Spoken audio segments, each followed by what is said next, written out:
Benny Master's lecture, the second of the 16 Matters of Great Compassion, Breaking the 4 Inversions. Dear friends, hello everyone. Today, I'd like to discuss with you the second part of the 16 Matters of Great Compassion, Breaking the 4 Inversions.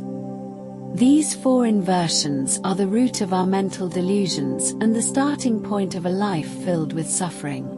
If we can see through their illusory nature, we can liberate ourselves from them and move toward peace and clarity. Let's begin with greed.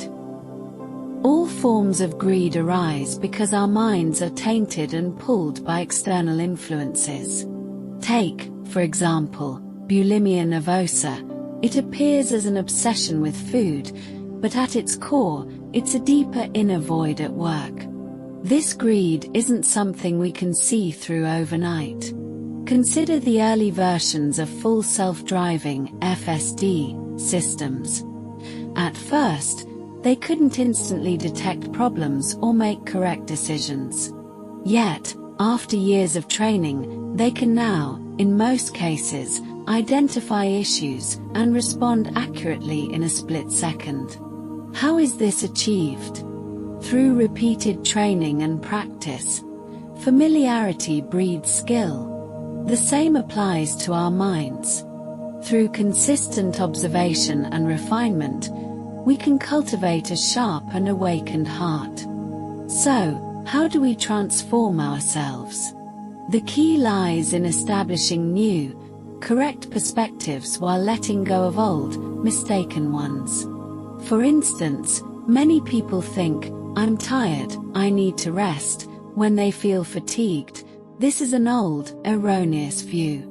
But if we shift our perspective and tell ourselves, fatigue is a normal reaction to building strength, this becomes a new, correct understanding. When we persistently replace the old with the new, over time, our mindset naturally shifts, transforming a life of suffering into one of joy. Let me offer an example to illustrate the illusory nature of our thoughts. Imagine someone chasing you with a torch, intent on setting you ablaze. You run for your life, overwhelmed by fear. But when real flames actually approach, you'll notice that the fire in your mind, the anxiety and terror, has already vanished. In that moment, you'll realize, the fire of the mind is illusory.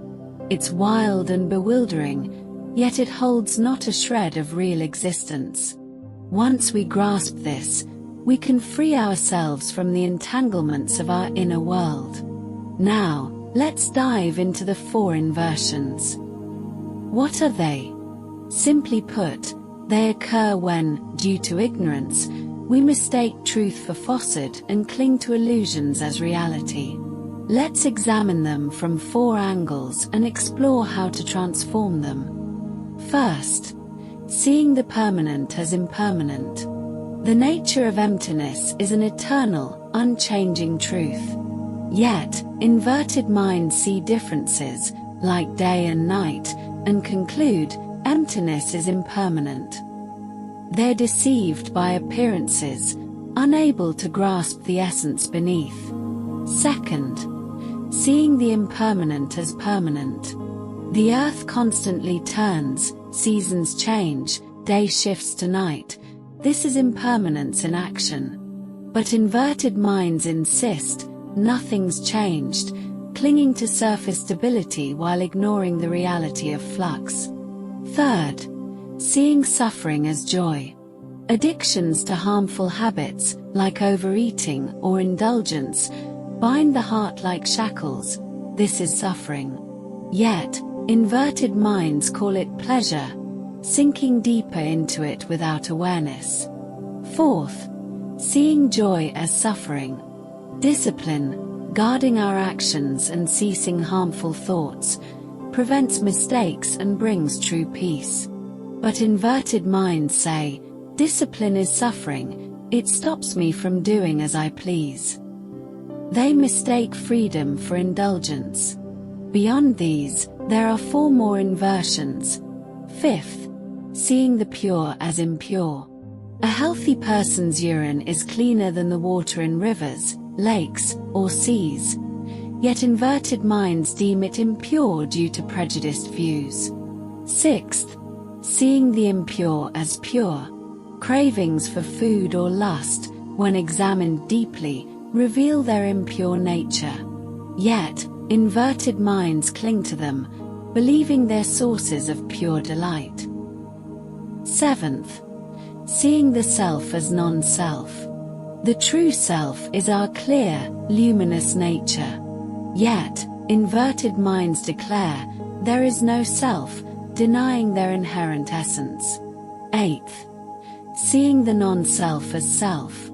The ever-changing body and mind are not the true self, but inverted minds cling to this fleeting form, insisting, "This is me." Dear friends, these inverted views are like reflections in a mirror. They seem real but collapse under scrutiny. If we're willing to pause and look within, we can see the truth. When truth dawns, the fire in our hearts naturally extinguishes, suffering fades, and what remains is inner peace and joy.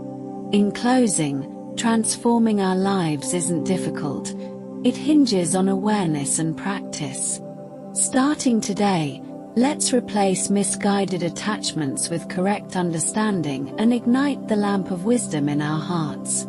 In doing so, we can all live awake and joyful lives.